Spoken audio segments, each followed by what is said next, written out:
Part 1. You are going to listen to a conversation between two friends who are discussing the organization of a party. As you listen, answer the questions. First, you have some time to look at questions 1 to 5.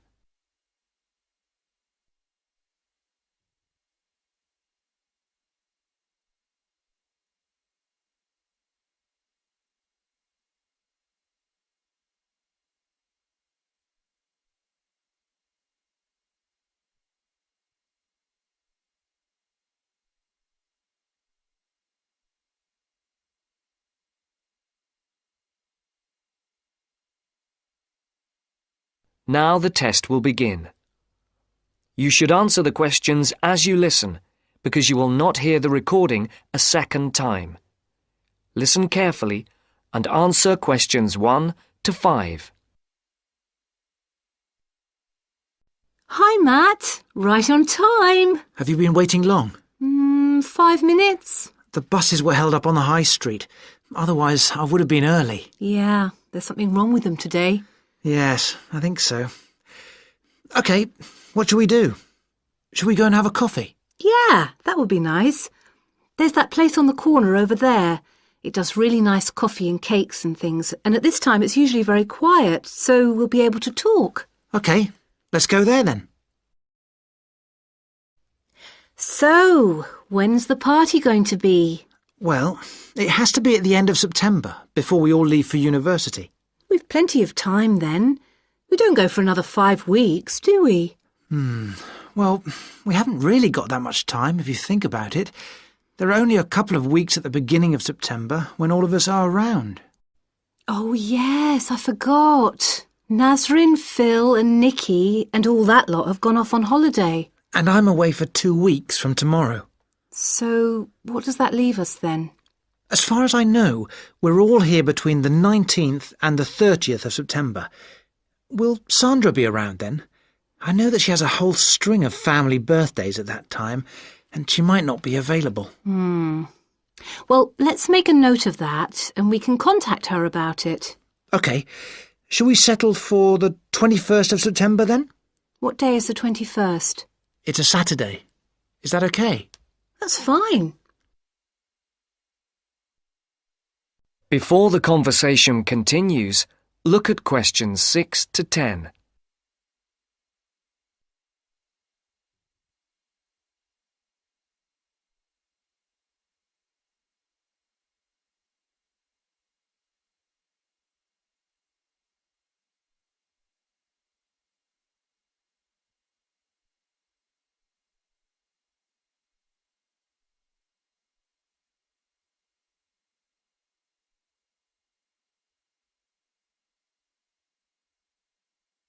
As you listen to the second part of the conversation, answer questions 6 to 10.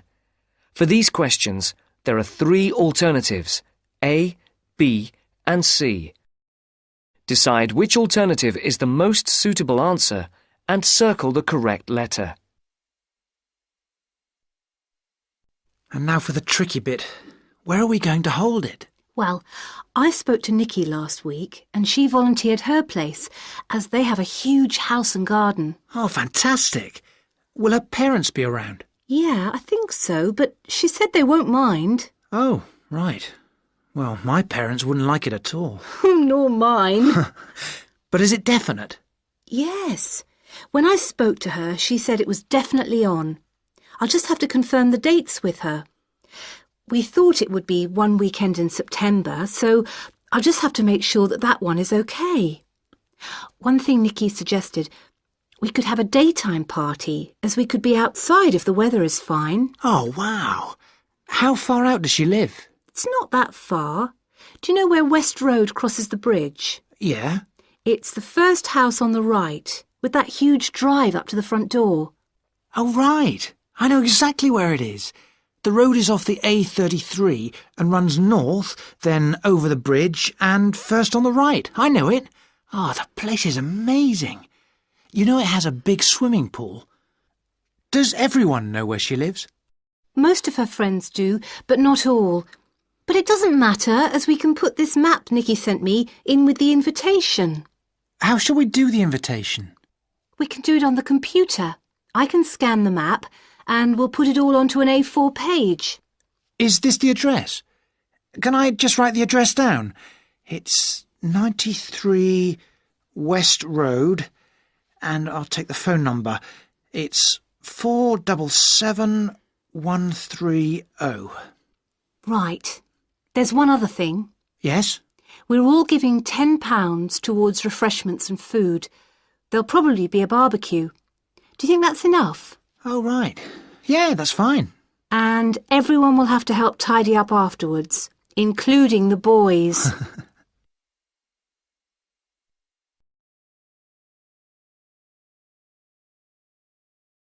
That is the end of part 1. You now have half a minute to check your answers.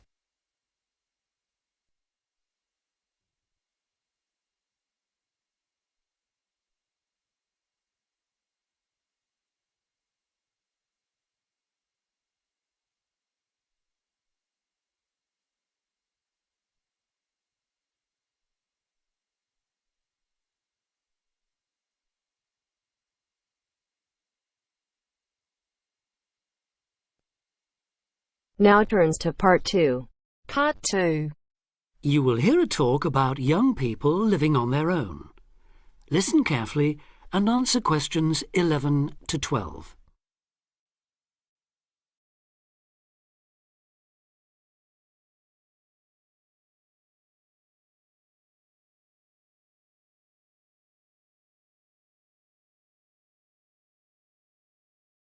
Listen carefully and answer questions 11 to 12. Loneliness is something we all suffer from in varying degrees, but young people living on their own can be particularly vulnerable. Many who leave the family home find they are less confident and have more difficulty in finding their feet than they expected. Often, going to work or study in another town or city will be the first time they have lived away from home. Although this may sound like an adventure for those dying to get away from the glare of the parental eye, for others it is a daunting prospect which generates apprehension, uncertainty and even fear. In fact, in a recent survey of over 1,600 people who had recently left home, 32% said that understanding and coping with loneliness was a crucial issue for them and made them feel highly stressed and distracted. An annual report by researchers last year recorded a noticeable increase in the number of individuals with homesickness, transition and isolation issues. Acknowledging that feelings of loneliness and isolation could impede progress at work or study, they examined the number of people using the welfare and health services. They found that young people in particular were prone to difficulties. Last year, 61% of all people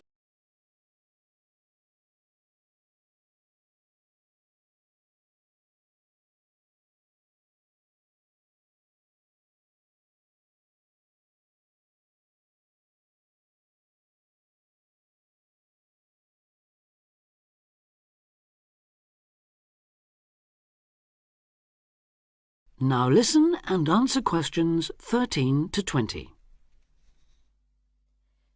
Leaving home involves a major change in lifestyle, work patterns and degree of independence. You will be away from home, family and friends and are no longer supported by familiar surroundings. For this reason, in the first year a lot of young people suffer from loneliness. Ironically, this sense of isolation comes at a time when you are likely to be surrounded by people most of the time. Living in a busy city, travelling on crowded buses and trains, you will be constantly among people. But this can sometimes compound your sense of being alone. Seeing others who appear at ease among large crowds, mingling and making friends, can make you feel excluded and inadequate. Adapting to a new environment makes people uncertain of what to do or how to behave and breeds insecurities which can make for a real sense of isolation. It is often those who are more used to being on their own who deal best with the transitional period of leaving home. Other reasons for feeling alone include high expectations of the big city, where you have the best time of your life and meet lifelong friends. It may be the first time you have had to make new friends since you started primary school, and perhaps you are reluctant or finding it hard to replace old friends whom you miss.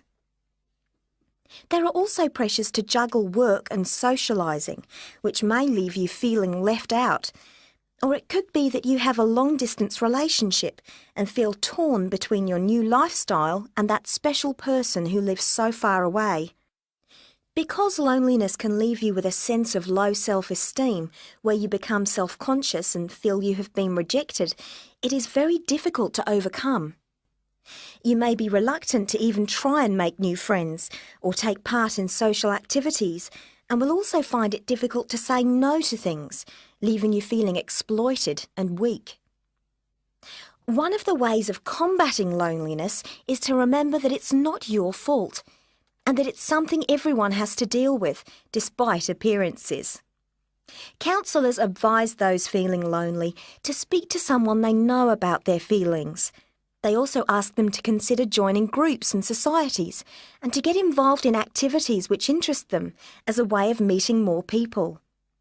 Of course, overdoing it and jamming your schedule with too many things just to avoid being alone will not work. But meeting others with common interests may be a step forward. If you still feel like you need someone to talk to, you could try group counselling, where you will be able to talk to and receive support from a small number of people with the same difficulties as you. For more information or to be put in touch with an individual counsellor, contact the local town hall support services. That is the end of part 2. You now have half a minute to check your answers.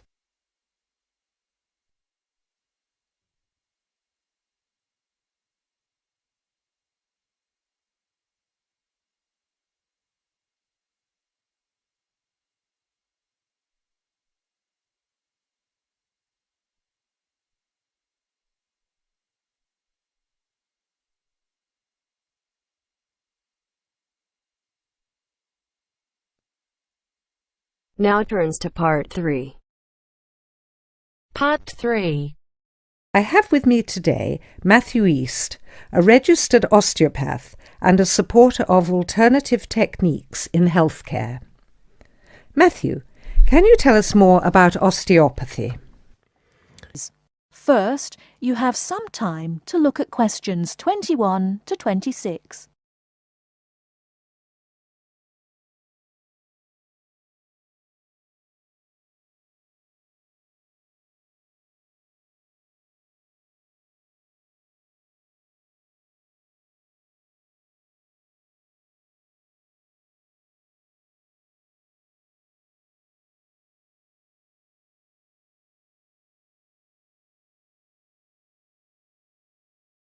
Now listen carefully and answer questions 21 to 26. Over the past 50 years, there have been some radical changes in medicine as it is known in the West. This is largely the result of vast improvements in technology, but also in the rising importance of alternative treatments. I have with me today Matthew East, a registered osteopath and a supporter of alternative techniques in healthcare. Matthew, can you tell us more about osteopathy? Well, perhaps the first thing I should say is that the term alternative is actually a little misleading, as I am referring to approaches and attitudes to health that were in common use long before Western medicine was established. I prefer the term natural. Anyway, I'll begin by telling, unlike Western medicine, osteopathy considers the whole body, not just the affected area. And this is a very important principle of natural remedies. The whole body must be considered before a course of treatment can be decided upon.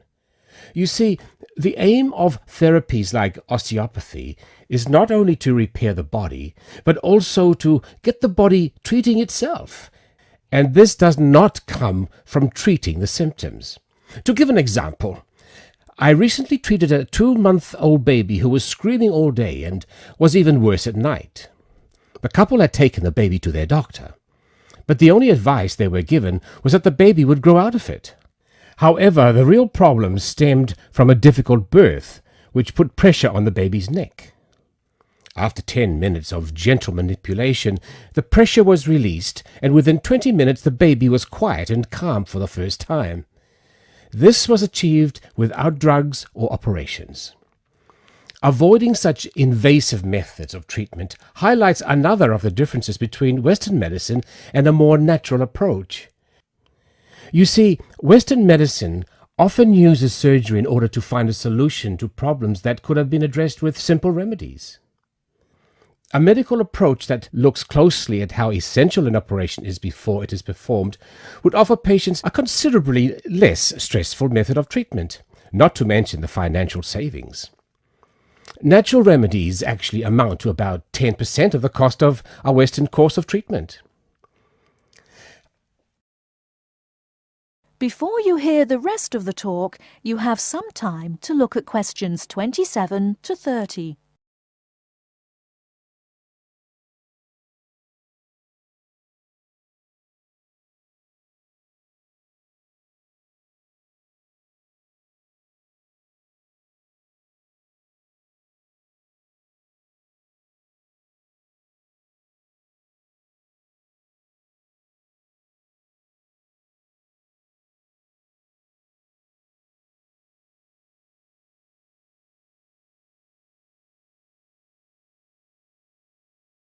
Now listen and answer questions 27 to 30.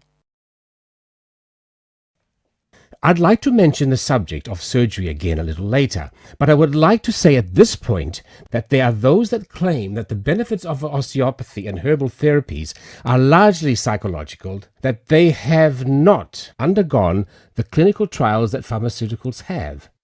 To answer that, you only need to look at the example I gave earlier of the baby that stopped crying less than an hour after treatment, but was obviously far too young to react because of purely psychological factors. Another example can be seen in the successful use of acupuncture in the treatment of animals. In response to criticism regarding clinical trials, it is worth noting that the power of pharmaceutical companies is such that, although some drugs fail the standards required of them, they are sometimes still prescribed by doctors. Moving on to another point, it should be stressed that natural remedies, in addition to having no side effects, can also be applied to any patient. Now, I'm not suggesting that the same treatments are used indiscriminately. Although natural remedies can be used with any age group, the treatment selected is very specific to the person. By this I mean that not only the general health of the patient needs to be considered, but also their habits, diet, and lifestyle in order to build a complete picture. However, I am not suggesting that we should reject Western medicine entirely. In fact, there have been occasions when I have referred patients to their doctor, as I felt that in those cases it was the most suitable course of action. There are many situations in which it is by far the best option. Take emergency surgery, for example. Obviously, more natural remedies do not provide the speed required in such cases. The best solution would therefore be an open-minded combination of the two forms. Well, thank you very much, Matthew. That was a very interesting insight into natural treatments. Next week we'll be inviting Dr. Moore. That's Moore, onto the programme to argue his case as a doctor. Until next week, then, goodbye. That is the end of part 3. You now have half a minute to check your answers.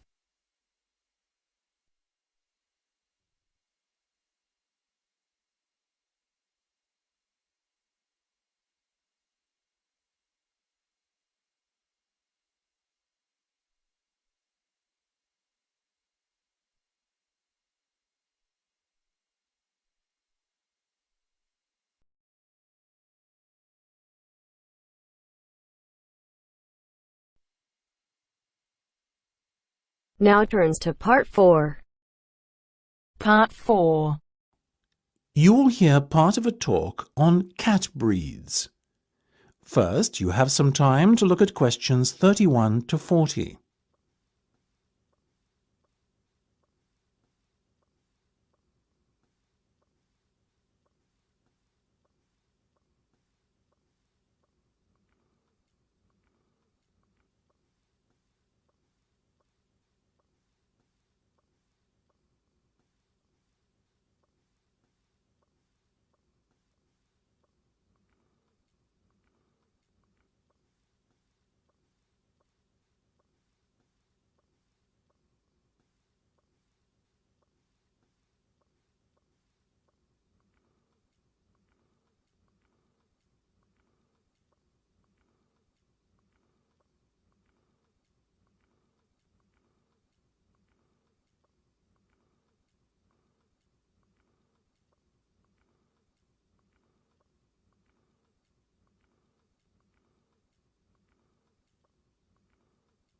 Now listen carefully and answer questions 31 to 40. Look at her, ladies and gentlemen. Isn't she beautiful? The Abyssinian is a natural breed of cat which originated in Africa, or more specifically, what is now Ethiopia. Today it is found in much of the surrounding African continent, particularly Somalia. Its head is broad and moderately wedge-shaped, and it has relatively large pointed ears, like the specimen you can see here in front of you. It is typically a reddish colour and is known for the unusual M-shaped marking, which often appears directly above the two eyes. See here. It has a medium-length coat in a sort of ticked pattern, ticked being a term to describe when the hair gets progressively darker from root to tip. There you go, little fellow, well done. Now this gentleman, he is a male, I can assure you, is the Aegean. The Aegean is of Greek origin, as you might have guessed, and is thought to have come from the Cycladic Islands. It's considered to be the only native Greek breed of cat. It is one of the newest and therefore rarest cat breeds, but relatively plentiful throughout Greece. It is much liked for its intelligence and friendliness, and because it excels in pest control. It has a semi-long-haired coat with rich tail. The coat is typically bi- or tri-coloured, with white always present, and the other colours ranging from black to red, blue, cream, etc. These colours are just as likely to present themselves as stripes.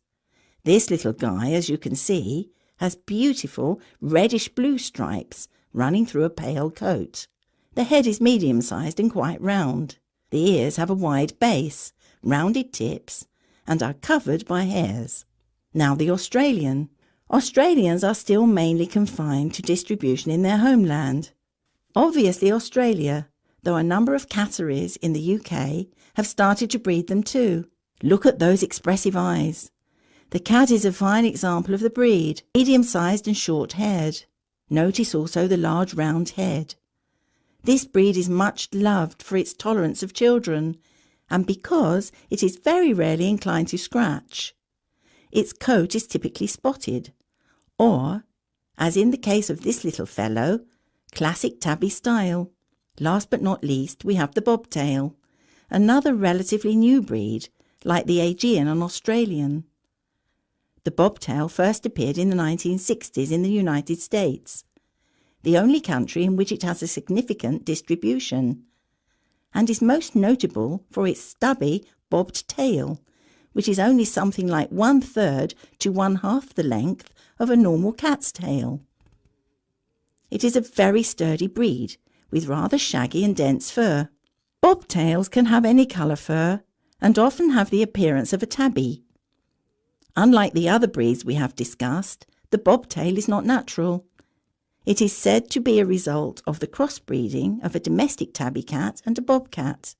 Such is the careful breeding the cat has undergone that it comes in all colours, and there are also both long and short-haired versions. If I had to recommend one of these breeds to you today, I would have to vouch for the Australian. After all, as all of us here are parents, we must surely agree that our children are our first consideration when it comes to purchasing a pet? What effect the animal will have on them? How will it react, etc.? These are questions we all ask ourselves, and they are even more important when the child is very young. The Australian is simply unrivalled in the temperament department and is extremely unlikely to lose its composure and take a swipe at your child. That said, it is still a very rare breed in these parts, and as with all things in the world, rare equates to very expensive. So it may be beyond the price range some of you are prepared to pay.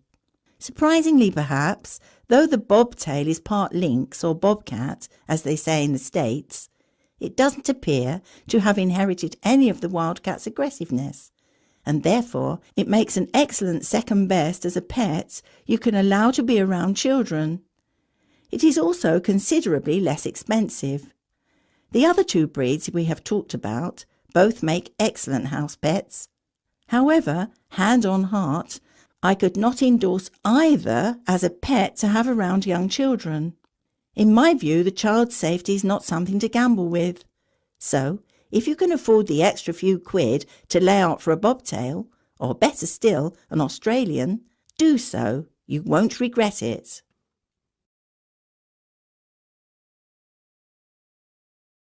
That is the end of part 4. You now have half a minute to check your answers.